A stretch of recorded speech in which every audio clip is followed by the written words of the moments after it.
As I mentioned, my name is Erin Hente. It is a privilege to be here with each of you today. My story um, is probably, something that I felt called a while back to share. I know there's others on similar journeys as you shared with me today that have lost loved ones, and I'll share a little bit about my story here in a moment. In the last couple of years, I actually started working as a certified life coach where I help women healing from loss, but I've had the privilege of speaking to grief coalitions and different groups around the Twin Cities. And I serve on the board and I'm a leader for a couple of organizations that support grieving families in their most critical time of need. And so getting people connected to others on a similar journey, to resources they need, and just to be able to have conversations with them about their loved ones is something that I'm really passionate about. So I'm really honored to be here with you. A little bit about me, I actually spent 10 years in the financial services industry. So being here at Secured Retirement with some of the advisors has me reminiscing about the days where I got to support my clients during some of their big life events.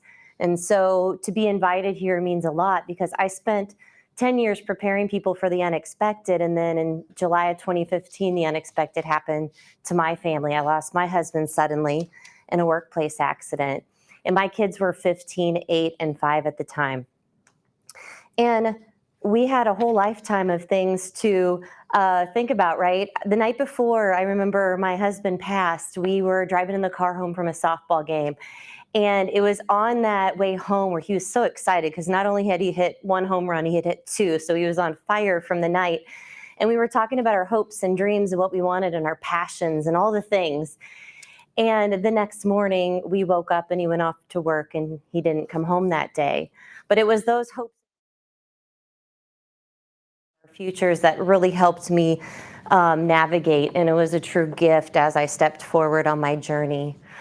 In 2017, I decided to step back from my corporate career and just be more present for my family and really figure out what's next. After the loss of our loved ones, it's hard enough to imagine them gone, but then to have to figure out those next steps to take can also require some space for yourself. And so that's exactly what I did. And then all the work that I did to kind of prepare and really figure out what was next for me led to I actually lost my sister and my 16-year-old niece in a car accident in Memorial Day of 2020. And so all the things that we had really started to do to navigate our next steps and figure out how do we move forward after this. And for me, I really wanted to help others on that journey. And I found myself helping my sister's family navigate the same thing, making all the decisions, holding space, and being able to really help them move forward in a way that was meaningful for them. And so for me, this journey has been one of both joy and heartache, which I know you can all resonate with because we have a lifetime of peaks and valleys, right? Things that we go through. And we recently went through I think we're still coming out of a global pandemic. So I imagine many people have felt even the loss from like shifts and changes and things that once were and now they're different. And so much is happening. And so I'm hoping that from today, you'll get a couple of nuggets to not only support you, but also others who have gone through loss and just really how to hold space and be able to have conversations that are meaningful. And if you have not experienced the loss of a loved one, I just hope that this will really open up conversations with them for you. And you can talk about what some of those hopes or dreams are for you that you want to see carried forward, even when you're no longer here. Some of you are online and some of you are in person, so participation. At the end, I'll open it up for questions, and if you want to share your experiences and stories, that's great. Since we're streaming this online, I know that many will have questions maybe afterwards. And so feel free to send any questions in, and I will be able to address those after our time together today. All right. So I've already asked many of you here in the room, and I'll ask those online as well, as what brings you here today. I know the Jimmy John sandwiches are good, but I'm so glad you also shared your story with me because all of us will be impacted by loss. And I want to make sure that we're able to have meaningful conversations about what that means and kind of how we step forward on our journey. But if anyone else would like to share, please feel free to share with me if you'd like, or we can save it for the end. So what we'll cover, a few things to get through in 30 minutes, but some really quick bullet points that we'll go through.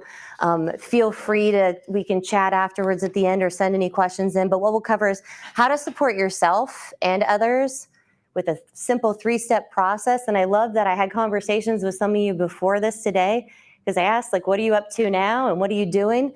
And so I know what some of you are up to now.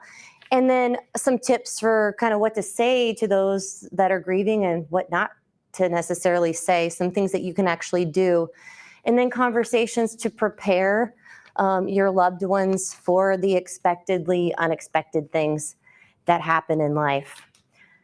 On my own journey, I discovered there's a few simple things that I've done that doesn't really require extra time or energy.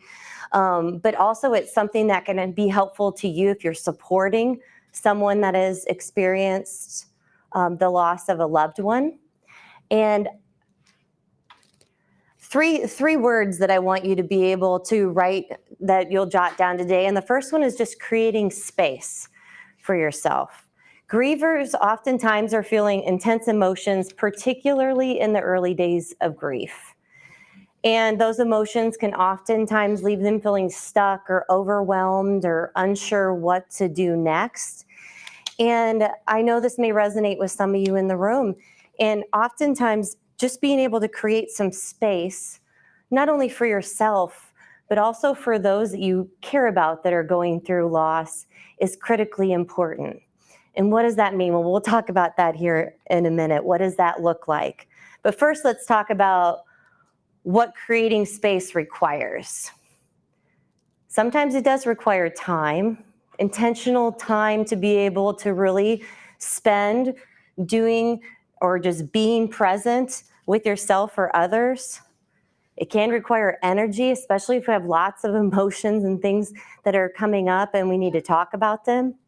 And just the intentionality. I think like in our daily lives, we can all just simply be more intentional. And when we lose somebody, we really want to make sure that the time that we spend with others is meaningful. And so being able to create that for those that you love that are grieving and yourself is going to be so important. What it doesn't require is an agenda. You don't have to know what to do or say during that time. I remember whenever I used to plan vacations with my husband and my family, my husband would start to get really, really worried right before we went on vacation. And he would say to me, what do we have planned to do? And I looked at him kind of strange because he thought I had every single minute that we were going to be on vacation and spending time together doing something. And what he wanted to do was just lay on the beach and relax or go have fun or ride his bike or play with the kids or whatever. But the beautiful part is we'd already created that time for vacation. So I kind of just let things happen in between. And I've carried that over into the travels that I do with my own kids, just creating that space and being really intentional and kind of just letting things happen. Because oftentimes when we're grieving, we may be feeling really, really intense emotions. And sometimes we don't necessarily want to talk. We don't necessarily want to be responsible for doing things. And oftentimes we don't want to have an agenda for that time. And I think a lot of people do a really, really good job of reaching out to their loved ones, and I'm sure you do as well whenever they've lost somebody. And oftentimes they'll say like, oh, just, let me know when you can get together. And we'll talk about that here in a minute, but there's some things that you may say that actually leave, grievers feeling more overwhelmed in the process, even if there was good intentions as you're creating that space for them. And the next, let's see. So what does creating space look like? We talked about that a little bit, but it's an opportunity to support both yourself and your loved ones. Regardless of whether you've gone through loss or not, taking time for you to be able to rest, recharge. I heard somebody say earlier, they go on walks, prioritize their health, make sure they have time maybe with people they care about doing things that are now meaningful. I think we've all made some of those shifts throughout the pandemic. We've realized what's important and what's not, and that we don't have to drive 30 minutes to go into work anymore. We can Zoom online. We're much more efficient, it feels like, with the time, and more meaningful and intentional about the time that we spent. And I think that's been the case as I've even navigated this, and I've watched my sister's family navigate this, is really creating a space that is truly meaningful. Over time, through the various phases of grief, it may start to shift and change what that looks like. Initially they may only be able to be present and sip a cup of coffee, but over time, maybe they want to go for a walk or go on a vacation or other things as they start to kind of build their awareness again of what they want and need. So we'll talk about some things that you can do to support them here during that time in just a moment. Oftentimes, once we've created space, it's important to use some of that time to gain clarity, reflect. Think of that clarity as just reflection, not of what has happened to us, but just what is coming up for us right now. How do we feel? What do we want to experience? Some days for me, it was just, I need to lay in my bed today and curl up in a blanket, or I'm going to go take a hot shower and spend 10 minutes longer in there.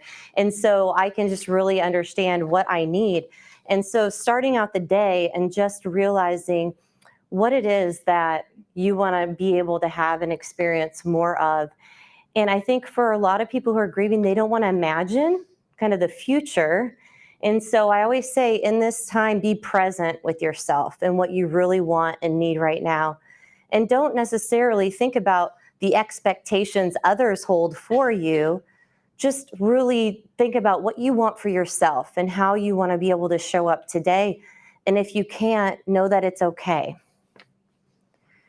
Once you've been able to really gain clarity and create that space for yourself, I think for me, what's been most important, especially when you identify what you really truly want in your life or want to experience, or when how to create, maybe it's creating more energy by going on the walk, spending time with friends, going to get the caribou coffee or whatever it is for you. Put that into a consistent routine for yourself. Once you really find the things that spark a little joy again, or give you a sense of comfort or peace or understanding, or whatever the case might be, there's no reason not to make that a part of your daily routine. And I think so often we get caught up in life. We work, or run, or when we get into retirement, maybe we don't know what to do. But I think pretty quickly what I've heard from people that I have worked with previously and friends of mine is they figure out really quickly what they want to do once they get there. And then they keep doing it over and over so they can have a consistent routine. Because when we transition, have these big transitions in life, it helps us really establish the foundation and get some traction as we move forward. And so we won't go into all the ways that you can do that, but not only I want you to think about the consistency of how you show up for people as well in their times of grief. Saying that you'll be there is one thing, but a lot of times as time goes on, more and more people go back to their daily lives. And so it's critically important that when we say we're going to be there, that we're able to continue to do that, whatever that looks like. Maybe not every day, but maybe every week, every month, from time to time, but putting it in a practice of not only doing things consistently, but showing up for ourselves and others consistently can be just as important. So I only mention these things because it makes no difference whether I'm working with a business client or a life coaching client, or I'm talking to my friends. Like, these are the themes that come up most often, and I continue to apply to my own life over and over again. And whenever life happens and keeps happening, creating that space and really getting clear and reminding yourself of what you already know, what has been helpful to you in the past. I feel like when significant things happen, our whole life is shattered, but we have all the pieces there that we can start to pick up and identify, okay, what is it that we truly want as we step forward on our journeys to lay that foundation? Let's keep doing that. Sometimes when also our life gets rocked, we forget about those things that were really helpful. So during that space where you're really getting clear and perspective and focusing on what you want, you can go back. I always think back to when I was a little kid and what I loved to do most. I loved to play and have fun and laugh and travel with my parents and all the things. And so I like to be silly with my kids. If anybody recorded us, you'd probably be like, this is not the same person that's standing in front of you today. But we have a lot of fun and we enjoy it. And that's what brings back that energy and that playfulness, even though when we step forward, we won't have Andy with us along our journey. Last Friday night, I actually had the pleasure of getting together with a group of my young widows. I lead a group for Widow Might here in the Twin Cities, and they bring together widowed women. And there's also other organizations, if you're a widower and you're looking for support, that I can get you connected with as well. But this group of ladies, I had to ask them, I was like, what has been most helpful, for people to say or not to say, or to support you on this journey? And it just coincidentally enough fell before this because I really wanted to know. They're fresh in their grief. It had only been a couple months for some and a year for another. And so I'll go through a couple of things that they told me that I think will resonate with many of you as well. And if there's anything that you'd add to this, if you're someone who's there right now living it, I would love to hear it and have you share at the end here. So a few things, tips to guide you. And this applies whether you're the griever or supporting somebody or just in general with relationships. Be present. Offering up something like, let me know what you need or when you have time, that can actually leave somebody feeling stuck because they are overwhelmed by already navigating so many decisions, and to put something on them like, let me know what you need when they don't know what they need, can oftentimes be a lot for them to take in. And when I say be present, it's be present and understand kind of what they need and really listen and be able to identify. And I want you to think about this question. What is it that when somebody does something for you that lights you up inside, that you really, really enjoy? Is it getting the flowers or the phone call or writing a card or sending a gift basket or just getting together for coffee or whatever it may be? Just be present sometimes is enough, and show up in the way that you love others to show up for you, because your loved one will appreciate the generosity, but because asking for your help feels nearly impossible. For me in the early stages, I could not ask for help. And I've found that so often we think we can do everything on our own. And so I think others have the assumption when we start figuring life out that we don't need anything.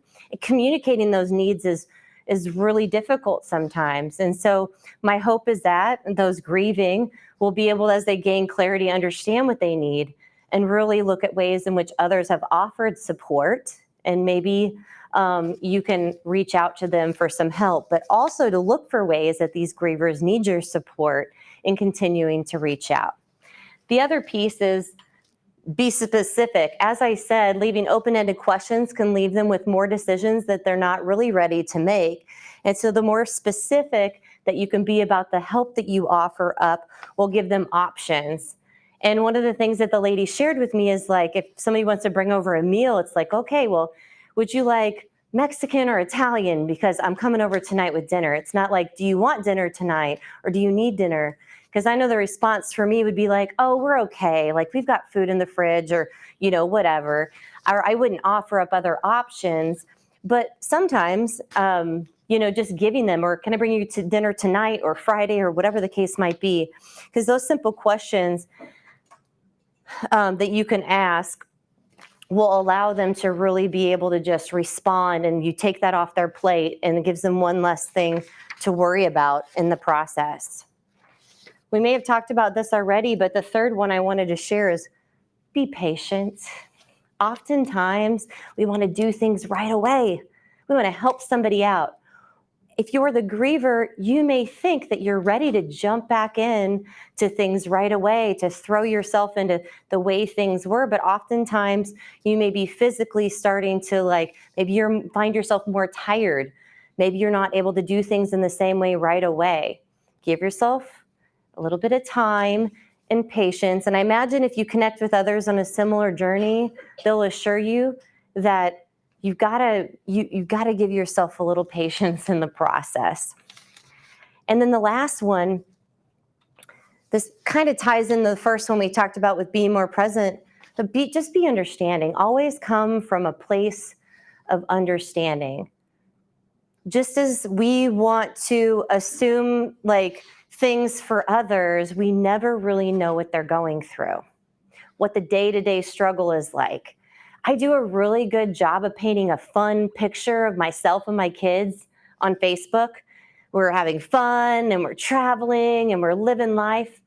But I've started to more and more share the reality of what we experience on a regular basis, because I want to give other people permission to do the same, but not everybody does. And so just as we want other people to understand what we need, we have to really understand what others need as well. And the more present you are, the more you understand kind of where they have needs in their life, the more patience you have for them to get through their own internal process, and you're not placing unrealistic expectations for them to get back to some semblance of normal, which nothing is normal anymore. This will allow you to be in that place of understanding and just allow you to deepen your connection and relationship. And with that person or you that has experienced this loss, that can mean so much for them, knowing that they have that space or that person that they can go to be able to connect with, even if they don't fully understand what you've gone through.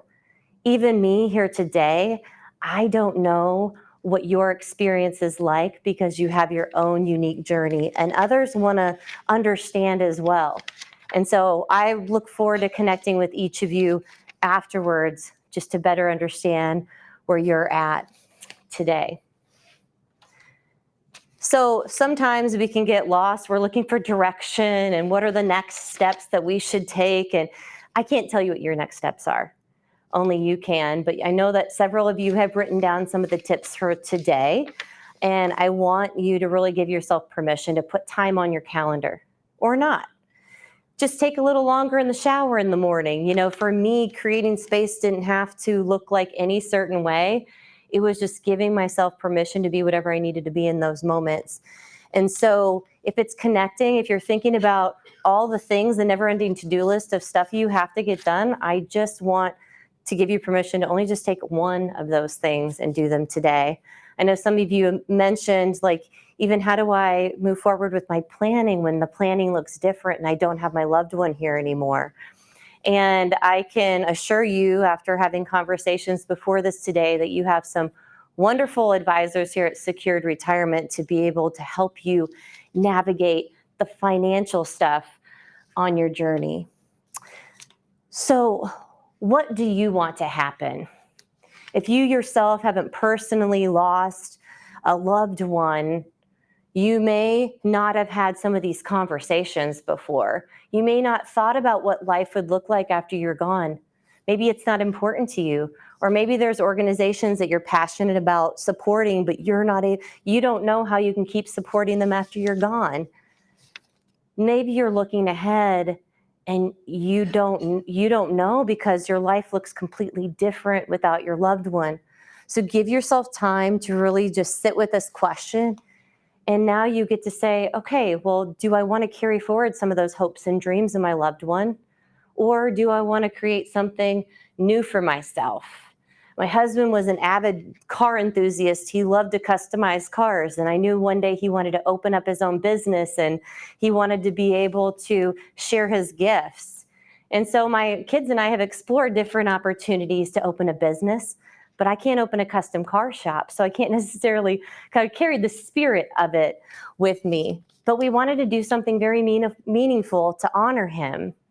And had we not had those conversations, had we not really talked about what we wanted, I would not have been able to move forward in the way that I have. Not everybody gets that, but each of you do. And if you have children, maybe they don't want to talk about it. I have siblings that when my parents ever brought it up, both my parents thankfully are still living, but every time my parents brought it up, they did not want to have the conversation. My parents are like, well, we're going to put stickers, so tell me what you want. And they're like, we don't want to talk about it. This is not something we want to do. We're all at home for Christmas and we're talking about dying. They're like, we're not going to die today. It's not happening right now. But I was always open to that conversation. I always wanted to know what their desires were. And so over the past few years, after the loss of my sister, it's become even more important to my mom, my dad, what they want to see happening as they move forward.